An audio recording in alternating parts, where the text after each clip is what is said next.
काय झालं त्या नाशिकच्या MNC मध्ये? कंपनीमध्ये काम करायला आले, त्या लोकांना वाटले हे नोकरी करणार, पगार खाणार, का नोकरी करायला सुरुवात केली. हळूहळू व्हॉट्सअप ग्रुप तयार केला, आमच्या हिंदू बहिणींना संपर्क करायला सुरू केला, एकेकीला चर्चा केली, व्हॉट्सअप ग्रुप मध्ये आणलं.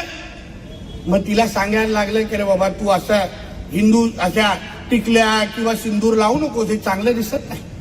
मग हळूहळू तिचे काय पेहराव करायची ते कपडे बदलायला लावले, तिला हिजाब घालायला लावला, बोलतो हेच घाल, बघ तुझ्या आयुष्यामध्ये किती परिवर्तन होतं. मग नंतर रमजान आला, त्या आमच्या बहिणीला रमजानसाठी एक महिन्यासाठी हे लोक उपोषण म्हणजे आपलं ते काय हे करायला लावायचं, रोजा काय त्यांचे रोजा काय खाजा काय असतं, रोजा करायला लावायचं.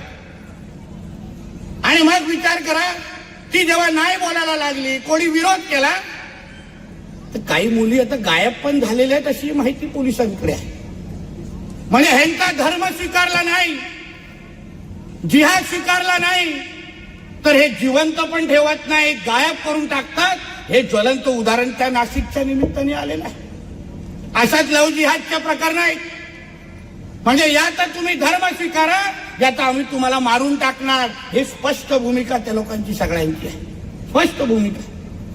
पण त्याच्यापेक्षाही महत्वाची गोष्ट तुम्हाला सांग, हा तर ते लोक जिहाद त्या लोकांनी केलाच, पण जेव्हा त्यांना कोर्टात त्यांना घेऊन गेले, कोर्टात त्यांना पोलीस घेऊन जात होते, तेव्हा 600 ते 700 मुसलमान समाजाचे लोक त्यांच्यासाठी तिथे जमलेले आणि त्यांना बाहेर काढा असे नारे देत होते. 600 ते 700. म्हणजे बघा, आम्ही असा दुजाभाव करत नाही.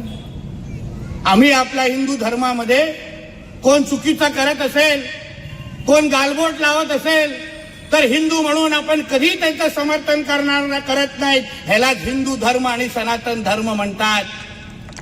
हे हिंदू धर्म सनातन धर्म म्हणतात. आमच्याही सरकारने आम्हाला जे काय हिंदू मुसलमान करायचं टेप रेकॉर्डर आमच्या डोक्याला लावतात ना. आमच्या आदरणीय मुख्यमंत्र्यांनी त्या अशोक कराडच्या केसमध्ये तो हिंदू होता म्हणून काय त्याला काय चांगली ट्रीटमेंट दिली नाही. त्यांनी आमच्या हिंदू बहिणींचं आयुष्य खराब केलं. तो लवकरच नुसतं फटके काय, त्याला तर फाशीवर चढवले पाहिजे अशा पद्धतीची भूमिका आमच्या सगळ्या जणांची, फाशीवर चढवले पाहिजे. पण त्याला जेव्हा कोर्टात घेऊन जात होते, त्याला जेव्हा पोलीस पकडून घेऊन जात होते, आले कुठले हिंदू त्याच्या समर्थनात? कोण जमले त्याच्यासाठी? मग आम्ही हिंदू समाज म्हणून आम्ही चांगल्याला चांगलं आणि वाईटाला जर विरोध करत असू, तर मग ह्यांच्या समाजामध्ये, मुस्लिम समाजामध्ये सगळेच काय जिहाद करण्याचा विचार करणारे आहेत का? त्या मुलांनी आमच्या हिंदू मुलींचं आयुष्य खराब केलं त्या नाशिकच्या कंपनीमध्ये, त्यांचं बरं वाईट केलं, त्यांचा धर्म बदलायला सांगितला, जबरदस्ती केली, त्यांना जबरदस्ती बीफ खायला लावत होते, बीफ. या सगळ्या गोष्टी त्यांनी चुकीच्या केल्या, तरी त्यांच्या मुसलमान धर्माचे काय 600 ते 700 लोक तिथे जमतात आणि हमारे बच्चों को छोडो अशा पद्धतीची भूमिका घेतात. आणि मग ठेवायचं आहे ना आमच्या देशामध्ये, ही घाण ठेवायची आमच्या देशामध्ये? कशाला पाहिजे ही घाण?